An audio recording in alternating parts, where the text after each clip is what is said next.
Hello ನಮಸ್ಕಾರ. ಇವತ್ತು ತುಂಬಾ ಸಿಂಪಲ್ಲಾಗಿ ಮತ್ತು ರುಚಿಯಾಗಿ ಎಗ್ ಬಿರಿಯಾನಿ ಹೇಗೆ ಮಾಡೋದು ಅಂತ ನೋಡೋಣ ಬನ್ನಿ. ಇಲ್ಲಿ ಪಾತ್ರೆಯಲ್ಲಿ ಒಂದು ಸ್ವಲ್ಪ ನೀರು ಮತ್ತು ಉಪ್ಪು ಹಾಕಿ ಒಂದು 5 ಮೊಟ್ಟೆನ ಇಲ್ಲಿ ನಾನು ಬೇಯಿಸ್ಕೊಳ್ಳೋದಕ್ಕೆ ಇಟ್ಟಿದ್ದೀನಿ. ಅಷ್ಟರಲ್ಲಿ ಮಸಾಲೆ ನೋಡೋಣ ಬನ್ನಿ. 2 ಈರುಳ್ಳಿ, 1 ಟೊಮೊಟೊ, 2 ಹಸಿರುಮೆಣಸಿನ್ಕಾಯಿ, ಪುದೀನ, ಕೊತ್ತಂಬರಿ ಸೊಪ್ಪು, ಒಂದು ಅರ್ಧ ನಿಂಬೆಹಣ್ಣು ತೊಗೊಂಡಿದ್ದೀನಿ. ಮಸಾಲೆಗೆ ಇಲ್ಲಿ ಧನಿಯಾ ಪುಡಿ, ಬಿರಿಯಾನಿ ಮಸಾಲ, ಚಿಲ್ಲಿ ಪೌಡರ್, ಅರಿಶಿನ ಪುಡಿ ಮತ್ತು ಗರಂ ಮಸಾಲ, ಕಸೂರಿ ಮೆಥಿ ಇವೆಲ್ಲನೂ ಒಂದೊಂದು ಸ್ಪೂನಷ್ಟು ತೊಗೊಂಡಿದ್ದೀನಿ. ಸ್ಟವ್ ಮೇಲೆ ಒಂದು ಕುಕ್ಕರ್ ಇಟ್ಟು ಅದಕ್ಕೆ 4 ಟೇಬಲ್ ಸ್ಪೂನಷ್ಟು ಆಯಿಲ್ ಹಾಕಿದ್ದೀನಿ ಮತ್ತು 1 ಟೇಬಲ್ ಸ್ಪೂನಷ್ಟು ತುಪ್ಪ ಯೂಸ್ ಮಾಡಿದ್ದೀನಿ. ಬಿಸಿ ಆದಮೇಲೆ ಸ್ವಲ್ಪ ಪಲಾವ್ ಸಾಮಾನು ಹಾಕೊಳ್ಳೋಣ. ಇಲ್ಲಿ ನಾನು ಪಲಾವ್ ಎಲೆ, ಚಕ್ಕೆ, ಲವಂಗ, ಏಲಕ್ಕಿ, ಕಲ್ಲುವ್ವು, ಬಡೆಶೇಪು ಮತ್ತು ಮೆಣಸನ್ನ ತೊಗೊಂಡಿದ್ದೀನಿ. ಇಲ್ಲಿ ಒಗ್ಗರಣೆಗೆ ಇದನ್ನ ಹಾಕಿ ಸೇರಿಸಿ ಚೆನ್ನಾಗಿ ಸ್ವಲ್ಪ ಅದರದ್ದು ಫ್ಲೇವರ್ ಎಲ್ಲ ಬರಬೇಕು ಸ್ವಲ್ಪ ಫ್ರೈ ಮಾಡ್ಕೊಂಡಿದ್ದೀನಿ. ಮತ್ತು ಇಲ್ಲಿ ಈರುಳ್ಳಿನ ಸೇರಿಸ್ತಾ ಇದ್ದೀನಿ. ಈರುಳ್ಳಿ ಸ್ವಲ್ಪ ಹಸಿ ವಾಸನೆ ಎಲ್ಲ ಹೋಗಿ ಸ್ವಲ್ಪ ಗೋಲ್ಡನ್ ಕಲರ್ ಬರಬೇಕು, ಅಷ್ಟು ಅರಿವರೆಗೂ ಸ್ವಲ್ಪ ಫ್ರೈ ಮಾಡಬೇಕು. ಈಗ ಆಗಿದೆ. ಈಗ ಟೊಮೊಟೊನ ಸೇರಿಸ್ತಾ ಇದ್ದೀನಿ. ಒಂದು ಟೊಮೊಟೊ ಆದರೆ ಸಾಕು, ಜಾಸ್ತಿ ಹುಳಿಯಾದ ಅಂಶ ಏನು ಬೇಕಾಗಿಲ್ಲ. ನಿಂಬೆಹಣ್ಣು ಕೂಡ ತೊಗೊಂಡಿದ್ದೀವಲ್ಲ. ಅದಾದಮೇಲೆ 2 ಹಸಿರುಮೆಣಸಿನ್ಕಾಯಿ ಹಾಕಬೇಕು, ಅಂದರೆ ಉಂಡೆಯಲ್ಲೇ ಹಾಕಬೇಕು. ಮತ್ತು ಇಲ್ಲಿ ಒಂದೇ 1 ಸ್ಪೂನಷ್ಟು ಜಿಂಜರ್ ಗಾರ್ಲಿಕ್ ಪೇಸ್ಟ್, ಅಂದರೆ ಶುಂಠಿ ಬೆಳ್ಳುಳ್ಳಿ ಪೇಸ್ಟ್ನ ಯೂಸ್ ಮಾಡ್ತಾಯಿದ್ದೀನಿ. ಹಾಕಿ ಚೆನ್ನಾಗಿ ಫ್ರೈ ಮಾಡಿದ ನಂತರ ಇಲ್ಲಿ ಮಸಾಲೆ ಸಾಮಾನೆಲ್ಲನ ಹಾಕಿ ಸ್ವಲ್ಪ ಅರ್ಧ ಟೇಬಲ್ ಸ್ಪೂನಷ್ಟು ಮೆಣಸಿನ ಪುಡಿ ಕೂಡ ಸೇರಿಸಿದ್ದೀನಿ. ಸ್ವಲ್ಪ ಮಿಕ್ಸ್ ಮಾಡಿ ಚೆನ್ನಾಗಿ ಇಲ್ಲಿ 1 ಕಪ್ ಆಗುವಷ್ಟು ಮೊಸರು ತೊಗೊಂಡಿದ್ದೀನಿ. ಮೊಸರನ್ನ ಸೇರಿಸಿ ಸ್ವಲ್ಪ ಬೇಗನೆ ಫ್ರೈ ಮಾಡಬೇಕು.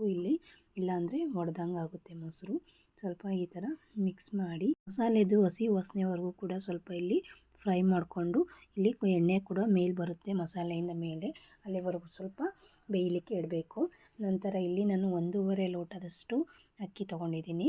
ಇಲ್ಲಿ ಅಕ್ಕಿನ ಈಗ ತೊಳೆದು ಸ್ವಲ್ಪ ಹಾಕಿ ಇದು ಮಸಾಲೆಗೆ ಸೇರಿಸಿ ಇದನ್ನ ಸ್ವಲ್ಪ ಒಂದು ಮಿಕ್ಸ್ ಕೊಟ್ಕೋಬೇಕು. ಜಾಸ್ತಿ ಮಿಕ್ಸ್ ಮಾಡಬಾರ್ದು, ಅಕ್ಕಿ ಒಡೆದೋಗುತ್ತೆ. ಅದರಿಂದ ಸ್ವಲ್ಪ ನಿಧಾನಕ್ಕೆ ಮಿಕ್ಸ್ ಮಾಡಿ ಇಲ್ಲಿ ನಾನು ನೀರನ್ನು ಸೇರಿಸಿದ್ದೀನಿ. ಅಂದರೆ 1.5 ಲೋಟಕ್ಕೆ ಅಕ್ಕಿಗೆ 3 ಲೋಟ ನೀರನ್ನ ಸೇರಿಸಿಲ್ಲ, 2.5 ಲೋಟ ಸೇರಿಸಿದ್ದೀನಿ.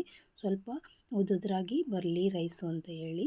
ಮತ್ತು ಅರ್ಧ ನಿಂಬೆಹಣ್ಣು, ಕೊತ್ತಂಬರಿ ಸೊಪ್ಪು, ಪುದೀನ ಸೊಪ್ಪು ಮತ್ತು ರುಚಿಗೆ ತಕ್ಕಷ್ಟು ಉಪ್ಪನ್ನು ಹಾಕಿ ಒಂದು ಮಿಕ್ಸ್ ಮಾಡಿ ಇದು ಕುದಿಯಲಿಕ್ಕೆ ಒಂದು ಲಿಡ್ನ ಕ್ಲೋಸ್ ಮಾಡಿ ಇಟ್ಟಿದ್ದೀನಿ. ಅಷ್ಟರಲ್ಲಿ ಇಲ್ಲಿ ಮೊಟ್ಟೆನ ಸಿಪ್ಪೆ ತೆಗೆದು ಇಟ್ಕೊಂಡಿದ್ದೀನಿ. ಇದನ್ನ ಸ್ವಲ್ಪ ಕಟ್ಸಾಕಬೇಕು. ಕಟ್ಸಾಕೋ ಮಸಾಲೆ ಎಲ್ಲ ಅದು ಮೊಟ್ಟೆಗೆ ಹಿಡಿಯುತ್ತೆ. ಈಗ ಸ್ವಲ್ಪ ಮೊಟ್ಟೆನ ಫ್ರೈ ಮಾಡ್ಕೊಳ್ಳೋಣ.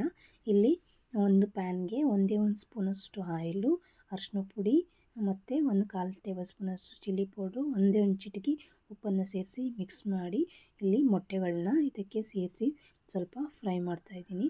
ಸ್ವಲ್ಪ ಜಾಸ್ತಿ ಫ್ರೈ ಮಾಡಬಾರ್ದು, ಮೊಟ್ಟೆ ಆಲ್ರೆಡಿ ಬೆಂದಿರೋದ್ರಿಂದ ಒಡೆದೋಗುತ್ತೆ. ಸ್ವಲ್ಪ ನಿಧಾನಕ್ಕೆ ಇದನ್ನ ಸ್ವಲ್ಪ 2 ಮಿನಿಟ್ಸ್ ಫ್ರೈ ಮಾಡಬೇಕು. ಅಷ್ಟರಲ್ಲಿ ಇಲ್ಲಿ ಮಸಾಲೆ ಎಲ್ಲ ಕುದೀತಾ ಬರ್ತಿದೆ. ಒಂದು 80% ಅಷ್ಟು ಇಲ್ಲೇ ಕೂಡ ಓಪನಾಗಿ ಬೇಯಿಸಿದ್ದೀನಿ, ಯಾಕಂದರೆ ತಳ ಹಿಡಿಯುತ್ತೆ ಅಂತ. ಈಗ ನೋಡಿ ಆಲ್ಮೋಸ್ಟ್ ಬೆಂದಿದೆ. ಈಗ ನಾನು ಮಿಕ್ಸ್ ಮಾಡಿದಂತಹ ಮೊಟ್ಟೆನ ಇದಕ್ಕೆ ಸೇರಿಸಿದ್ದೀನಿ. ಸೇರಿಸಿ ಜಾಸ್ತಿ ಮಿಕ್ಸ್ ಮಾಡೋಕ್ಕೆ ಹೋಗಬಾರ್ದು, ಮೊಟ್ಟೆ ಒಡೆದೋಗುತ್ತೆ. ಸ್ವಲ್ಪ ಲೈಟಾಗಿ ಮಿಕ್ಸ್ ಮಾಡಿ ಲಿಡ್ನ ಕ್ಲೋಸ್ ಮಾಡಿ ಒಂದೇ ಒಂದು ವಿಸಲ್ನ ತೊಗೊಂಡ್ರೆ ಸಾಕಾಗುತ್ತೆ. ಒಂದು ವಿಸಲ್ ಆದ ನಂತರ ಬಿಸಿ ಬಿಸಿ egg biryani ready to serve. ಒಂದು ಸರಿ ಟ್ರೈ ಮಾಡಿ, ಚೆನ್ನಾಗಿರುತ್ತೆ.